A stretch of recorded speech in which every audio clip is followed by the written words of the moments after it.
Voltamos, amados ouvintes, mais uma vez na noite de hoje com vocês, o sócio-pensador da Sociedade do Pensamento Livre, Fiorello Agostini, e mais um de nossos programas Pensamento Livre.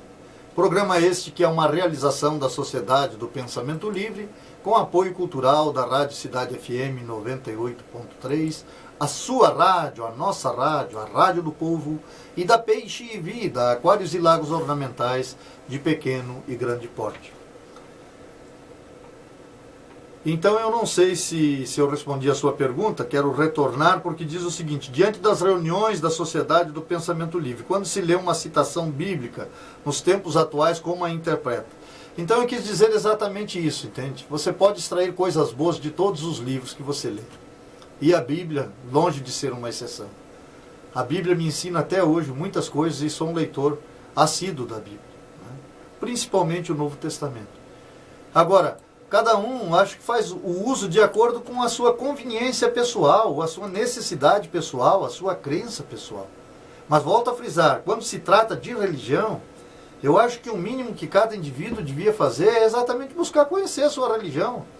Ora, se eu faço uma opção, é a mesma coisa se eu faço uma opção por me tornar sócio da Sociedade do Pensamento Livre, eu quero conhecê-la a fundo. Eu quero saber de todos os pormenores da sociedade, ou então não adentrarei a ela. Não é verdade? Isso é justo. No entanto, a maior parte das pessoas não questiona, né? E eu acho que isso é tremendamente importante e produtivo. Às vezes até para você contribuir mais com a religião a qual você participa. Continuando, nos diz o seguinte: quando a gente fala livre, liga-se à liberdade. Você acha mesmo que somos livres, mesmo no pensamento? Aqui é interessante, porque tem um aspecto bem antagônico, não é? Quando nós colocamos Sociedade do Pensamento Livre, tinha nesse encontro 34 pessoas presentes, houve um debate muito grande e os votos foram quase empatados, foi 50% mais um, né? Depois um voto Minerva lá, para que permanecesse pensamento livre, porque havia alguns professores de filosofia, enfim, pessoal com curso de nível superior, coisa que eu não tenho, né? E eles insistiam que não existe pensamento livre.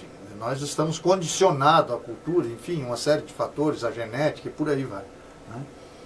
No entanto, a gente optou por manter pensamento livre, né? Porque, por outro lado, o que eu coloco? Poxa, quando você fala em evoluir, o que você pressupõe? Quando se faz uma nova invenção, por que chamamos de nova? Porque era um pensamento que outrora não se teve, não é verdade? Então é um novo pensamento que construiu algo novo. Seja uma máquina, seja alguma descoberta a nível de ciência, seja o que for, né? Quantas vezes nós dissemos aqui que o pensamento intuitivo não é obra do acaso, e é a ciência que diz isso. Ela coloca que o pensamento intuitivo é consequência de um buscar incessante. E aí a gente poderia colocar exatamente a busca científica, não é verdade? Como agora, por exemplo, em relação ao Zika vírus, o quanto está sendo estudado, e os cientistas em todos os lugares do mundo se esforçando no sentido de compreender melhor como ele se manifesta, enfim, esse vírus e assim por diante. Ora, esse exercício constante do pensar, e eu diria um pensar introspectivo, num dado momento traz a intuição, somada à experiência, não é, in vitro, em laboratório. Não é verdade? Mas tudo passa aqui pelo pensamento. E aí surge uma nova conclusão, né? E assim é tudo na vida. E eu diria, isso não é novo? Aí você poderia dizer, mas já estava lá? Sim. E quando você diz que já estava lá, e aí é interessante, porque isso é algo que a Sociedade do Pensamento Livre defende.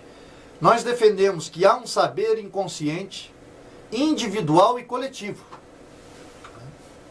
desde que o homem pisou no planeta. Não só o homem, mas toda criatura viva. E que esse saber vai se manifestando na medida que a necessidade se apresenta, né? Então a vida, lá nos primórdios da história, impunha necessidades ao homem de sobrevivência, de caça, não é? E aí, de repente, ele viu um animal cair numa pedra pontiaguda e ele fez uma ferramenta, né, que facilitou a caça. Mais tarde ele inventa a roda, depois a escrita, e assim vai. Ora, esses pensamentos até então não existiam, mas eles residiam em algum lugar, não é verdade? Então, se nós aceitarmos que esses pensamentos já existiam de forma inconsciente, presente no ser, a gente há que supor que aí não há liberdade. Por quê? Porque aí há um desígnio. Então eu diria que o desígnio, e às vezes é muito mal compreendido isto, né? E às vezes até na sociedade, onde as pessoas estudam muito esta questão, o desígnio, ele sujeita aquela criatura que tomou forma. Exemplificando, o humano está designado, né, a ser humano. Então ele pode agir de forma desumana, ele pode fugir, mas é um desígnio, está nele, assim como nós colocamos que a essência do ser humano é o bem. Ele pode ignorar essa essência, ele pode optar pelo mal, mas ele está designado ao bem coletivo, a viver de forma coletiva. Isso é intrínseco nele. Então, nesse aspecto, a liberdade é limitada. Porque você está designado, uma vez nascendo como humano, a viver como humano, a ter uma vida humana, a agir como humano. Não é verdade? Não é? Isto, para mim, é desígnio. Não é? Então, isso isenta a liberdade. Agora, quando se coloca desígnio, as pessoas têm uma noção de que isso talvez seja destino. Não, é diferente. É diferente. Porque a liberdade humana consiste exatamente em extrair de si o seu desígnio. Porque quando você extrai o desígnio, permanece a liberdade do livre-arbítrio de escolha, de aceitar ou não. Eu me coloco muito bem nesse aspecto, porque a sociedade do pensamento livre foi uma tarefa tremendamente árdua para mim, não se engane. Não se engane. Eu estava recém-construindo, estou ainda construindo a minha vida material, a questão da segurança e tal. Venho de uma família muito pobre, já coloquei isto aqui. E num determinado momento aquilo me veio de forma introspectiva tão forte, não é? E eu tive que realmente redobrar o meu trabalho profissional na minha empresa para conseguir subsídios para fazer aquilo que me vinha tão forte. Faça isso, é esse o caminho. Não passe pelo mundo. Cabe a você fazer isso. E não teve como eu fugir disso. Agora, se você me perguntar, você poderia ignorar? Sim. Sim, eu poderia ignorar. Mas será que eu estaria tão realizado quanto estou? É óbvio que não. Então, de certa forma, nós somos livres, sim, eu diria, no momento em que fazemos as nossas escolhas, sabe? Porque os pensamentos vêm através de nós, surgem em nós, e nós fazemos as nossas opções.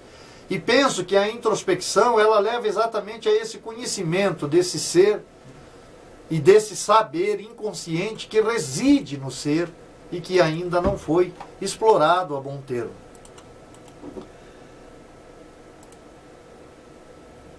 Continuando, você nos coloca então, voltando um pouco, melhor dizendo, quando a gente fala em livre, liga-se à liberdade. Você acha mesmo que somos livres, mesmo no pensamento? Então volta a frisar. Eu penso que os novos pensamentos, de certa forma, né, eles são pensamentos livres, porque eles nascem do ato de pensar, como eu falei anteriormente, das criações, enfim. Né, então são novos pensamentos de fato. Né. Então eles não estavam antes subjugados, a não ser do ponto de vista do desígnio, que é esse que eu falei. Né. Mas antes de virem à luz, eles não estavam subjugados. Né? A gente dá exemplos bem simples, né? Galileu, a Terra redonda. Né? Quanta gente questionou, não é chata, é isso, é aquilo. No entanto, né? Esse pensamento veio para o Galileu, obviamente, pela observação. Né? E é aí que pensamento e ciência se misturam. Então, o exercício, a necessidade externa, faz com que o indivíduo fique introspectivo. Eu tenho que dar uma solução a isso. Eu penso e eu deduzo, isto é desta ou daquela forma. E foi exatamente o que ocorreu com ele. Não, a Terra é redonda. Né? Através da observação. Mas isso teve que sair em pensamento para ser manifesto em palavra, em escrita, enfim. Né? Então, de certa forma, isso é novo. Né? Então, é pensamento livre nesse sentido. De perceber em si aquilo que ainda não foi explorado. E aí eu falo em todos os segmentos. Falo da questão da espiritualidade, da religião, que já foi colocada aqui, da profissão, em tudo que tem relação com a sua vida. Falo das perguntas que abriram o programa de hoje. Quem sou eu? Não é? Grande parte das pessoas estão perdidas, não se aceitam sequer com a sua idade, porque de fato não sabem quem são. Não é? Então essa ausência de autoconhecimento se deve a essa ausência de introspecção sobre si mesmo, de fechar os olhos, de silenciar e de se permitir, não o que sugere a meditação, o esvaziar a mente, não, permitir a manifestação do pensamento, para que esse saber inconsciente seja revelado, para que você conheça a sua totalidade, para que você possa se ver como um ser da sua totalidade, como eu coloquei o exemplo da planta, não é? Independente da faixa de vida que você se encontra, você é uma totalidade, você é um ser integral, inteiro, não é? Então como é isso? Como eu vejo isso? A introspecção, sem sombra de dúvida, te dará as respostas. No seu livro, no capítulo 1, diz: tudo está na mente, Deus, Espírito, alma, consciente, subconsciente, real, ilusório. Tudo está na mente. Como explica essa citação? É simples, né? Porque, obviamente, você não consegue, se você não raciocinar, sequer me observar nesse momento, não é verdade? Então, o raciocínio é intrínseco. Às vezes inconsciente, às vezes consciente, mas ele é intrínseco. Né? Então, não tem como eu conceber um Deus se não passar isso a nível mental. Não tem como. Então essa concepção passa pelo pensar. E tudo mais, a matéria ou aquilo que não é matéria passa pelo pensar. Não é? Porque eu tenho que deduzir o que é isso, uma cadeira, uma mesa, um carro, não é verdade? E tudo isso passa pelo pensar. Então eu diria que não é presunção colocar que tudo, quando se refere ao humano, tudo de fato se encontra e reside na mente. Mas veja bem que nós tivemos um cuidado que às vezes passa despercebido. O texto coloca, como você colocou muito bem aqui. Tudo está na mente. Deus, Espírito, alma, consciente, subconsciente, real ou ilusório. Tudo está na mente. O que eu gostaria que você observasse? Nós não colocamos que o inconsciente está na mente. E isto parece antagônico, mas não é. Porque nós acreditamos que o inconsciente é o que move o ser maior, vida. A motriz de toda a criação, a menor de todas as partículas que dá forma, ela tem, na verdade, aquilo que chamam de inconsciente, nós diríamos que é onde resiste a consciência maior. E que nós já colocamos isso aqui uma vez, eu não vou poder traduzir porque não tem o texto, mas como o texto foi escrito por mim, eu posso colocar o seguinte. Nós colocamos da seguinte forma, que a vida é consciente e que a matéria é consciente. Isso é uma divagação filosófica que ainda não foi afirmada até hoje. Mas por que nós colocamos isso? Nós colocamos que a matéria é consciente, mas ela é restrita ao que é formado. Exemplificando. A consciência de uma pedra é restrita à pedra, porque ela só tem a necessidade da pedra. A consciência da minhoca, da árvore. Mas não há falta de consciência em qualquer tipo de coisa que se pressuponha possa existir. E é nesta, antes da formação, ou antes de dar a forma, que nós acreditamos que há o saber inconsciente, que dá a forma consciente, que aí então fica restrita a consciência daquilo que é formado. Portanto, como eu coloquei anteriormente, o homem está restrito à sua consciência de homem, de ser humano, né? De um animal racional. Esse é o seu desígnio. Assim como um cão tem o desígnio de ser um cão, né? De farejar, né? De ter um olfato melhor do que o nosso, uma audição melhor que a nossa, e assim por diante. Porque ele precisa suprir necessidades que são similares, mas diferentes. A árvore tem necessidade de absorver a fotossíntese, de absorver da terra nutrientes, e ela pressupõe-se tem que ter um nível de consciência mínimo para suprir essas necessidades. Então, obviamente que é uma consciência diferente da consciência humana. Você diria, ela pensa? Não, eu diria, mas ela tem uma consciência que corresponde às suas necessidades para a sua própria existência. Então, neste aspecto que nós colocamos que a vida é consciente e que a vida é só o que há, porque tudo é vida. A vida está no ar. nesse instante. E é nesta vida que reside esse saber inconsciente que vai além. Por isso que nós não colocamos o inconsciente restrito à mente. Porque acreditamos que ele vai muito além desta restrição. Não é? Por fim, nos coloca: penso que além de descrente estamos confusos. Uma pergunta: quem revê o dia, faz uma viagem para dentro de si, consegue, segundo a introspecção, se alinhar com a vida mais realizada e sem conflitos?